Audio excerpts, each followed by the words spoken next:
आज हम देखने जा रहे हैं the first planet part 1 solar balls Hindi. चलो देखो ने। अरे तुमने मेरा पुराना टेलीस्कोप ढूंढ लिया जूनियर। वैसे क्या देख रहे हो? वो रहा मार्स। वो हमारे मून के बिल्कुल पास है। दरअसल वो काफी दूर है इसलिए बहुत छोटा दिख रहा है। अर्थ की तरह मार्स भी एक रॉकी प्लैनेट है। खैर वीनस, मर्क्यूरी और हमारे सोलर सिस्टम के पुराने कुछ प्लैनेट्स भी ऐसे ही थे, समझे? खैर इसी बात पर क्या तुम सोलर सिस्टम के बारे में और जानना चाहोगे बेटा? बोल। तो ये बात है 4.5 अरब साल पहले की। सोलर सिस्टम में बहुत सारे रॉकी प्लैनेट्स हुआ करते थे और फिर अचानक कोई भी नहीं रहा। और ये सब जुपिटर की वजह से हुआ था, जिसके ऑर्बिट बदलने की वजह से या तो वो तबाह हो गए या फिर वो सोलर सिस्टम से बाहर हो गए। हेलो जनाब। हेलो, कैसे हो तुम? लगता है तुम्हें पहले भी देखा है। बेशक, मैं नेपच्यून हूँ। हाँ, यही तो है नेपच्यून। अरे तुम भी तो अपना नाम बताओ। मुझे नहीं पता। यह है यूरेनस। अरे संभाल के। लेकिन इसका नाम ही यूरेनस है जनाब। अब मुझे माफ करना दोस्तों, मेरे बारे में चर्चा मत करो। आपकी सबसे पुरानी प्लैनेट है ना? मेरा नाम है जुपिटर और वो वहाँ है सैटर्न। उस तरफ नजर उठा के देखो। हेलो दोस्त, तुमसे मिलकर अच्छा लगा सैटर्न। तो सोलर सिस्टम में 4 प्लैनेट्स हैं। कैसे? वहाँ कोई और भी था क्या?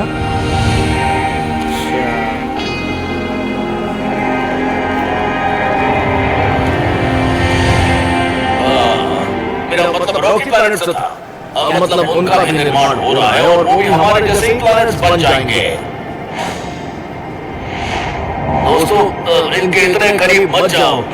तुम मजाक कर रहे हो ना? ये हमारे जैसे कैसे हो सकते हैं? हाँ, ये तो बहुत छोटे से हैं। जब तक ये भी सेलेस्टियल स्टार नहीं और हमारी तरह किसी स्टार को ऑर्बिट करते हैं, इन्हें भी प्लैनेट्स ही माना जाएगा। वैसे तुम्हें पता है बेटा, प्लैनेट्स की इस डेफिनेशन को साल 2006 में बदल दिया गया था। इसके बारे में और चर्चा बाद में करेंगे। अरे तुम चिंता मत करो नन्हे, तुम ठीक हो जाओगी, देखना। मैं और बाकी सब तुम्हारा अच्छे से ख्याल रखेंगे।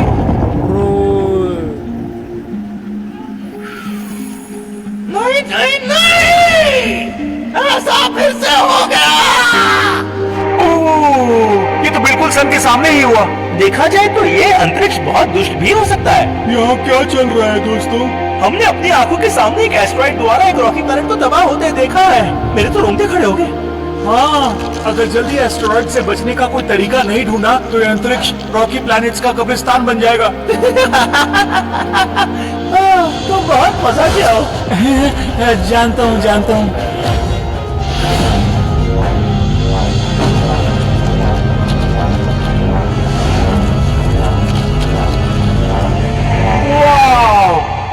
अब ये क्या था? दोस्तों, क्या तुम अपने ऑर्बिट्स में वापस जा सकते हो और वहीं रुकना?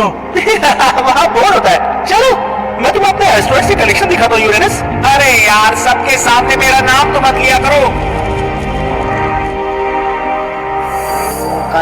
इस वाले को देखो। ये नेबुला की तरह दिखता है और ये एक पूरी गैलेक्सी जैसा। और ये वाला।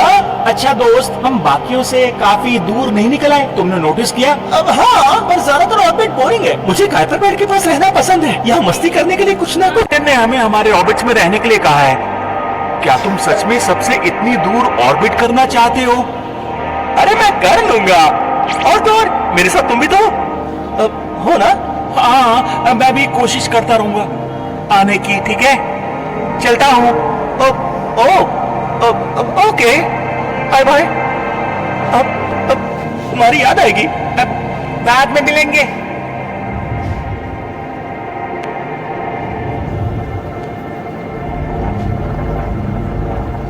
हेलो, तुम ठीक तो हो ना? हाँ, बस अपनी ग्रेविटी से नन्हों को सुरक्षित रखने की कोशिश कर रहा हूँ। मुझे पता है कि तुम इस बात को लेकर बहुत चिंतित हो। इस बात को लेकर, इन जैसे दर्जनों और प्लैनेट्स को तबाह करने की बात को लेकर। वो बस एक एक्सीडेंट था जुपिटर। खैर, जब तक मैं रॉकी प्लैनेट्स की नई पीढ़ी नहीं देख लेता, मैं चैन से नहीं बैठने वाला।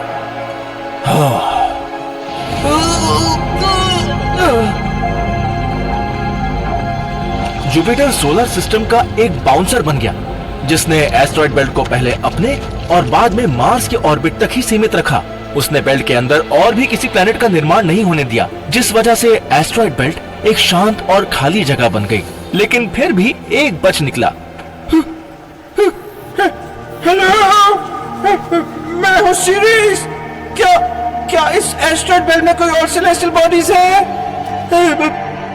क्या कोई है? हेलो। और फिर लाखों साल बीत गए। फिर प्लैनेट्स के ऑर्बिट स्थिर होने लगे। जुपिटर की मदद की वजह से एस्ट्रॉइड बेल्ट थोड़ी ज्यादा स्थिर डिस्क बन गई और इस कारण एस्ट्रॉइड्स की लगातार बौछार से बचकर और रॉकी प्लैनेट्स बनने लगे। खैर, पहले से कम एस्ट्रॉइड्स आने लगे। नेपट्यून के उस तरफ जाने से एस्ट्रॉइड बेल्ट को एक आकार मिला, लेकिन इस कारण कई सारी चीजें चारों ओर बिखर गईं, जिसमें कुछ सेलेस्टियल बॉडीज भी शामिल थी। और इस तरह पहले कभी अशांत और जीवन की कल्पना से भी परे हमारा ये सोलर सिस्टम थोड़ा और स्थिर बन गया।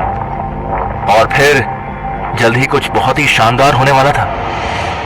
सर, क्या आप मुझे सुन पा रहे हो? Hello sir, hello. ये कौन है? कौन बोल रहा है? मैं यहाँ इस तरफ सर। क्या आप मुझे देख पा रहे हो? रुको, तुम एक रॉकी प्लैनेट हो? रॉकी क्या? सैटर्न जल्दी आओ। क्या हुआ? ये कौन है? मुझे चिंता हो रही है। मैं यहाँ से जाना चाहता। अरे नहीं, डरने की जरूरत नहीं है। हम सब दोस्त हैं। दोस्त? ओ दोस्त, जुपिटर तुमने तो कर दिखाया। कमाल हो गया सर, आखिर मेहनत रंग लाई। रंगी नहीं, रेनबो बन गया। ये काम कर गया। मुझे तो यकीन ही नहीं हो रहा। ओह, ये काम कर गया। ओह, इसने काम कर दिखाया। ओह। तो इस तरह से रॉकी प्लैनेट्स के दौर की शुरुआत हुई और फिर इस कारण पूरे सोलर सिस्टम का भाग्य हमेशा के लिए बदलने जा रहा था। वीडियो देखने के लिए धन्यवाद पृथ्वीवासियों। और हाँ, हम अपने पेट्रियन मेंबर्स में से एक को फ्री गिफ्ट भी भेजते हैं। तो क्या वो लकी विनर आप होंगे? तो आज के लिए इतना ही है। And then peace out and the bell icon subscribe.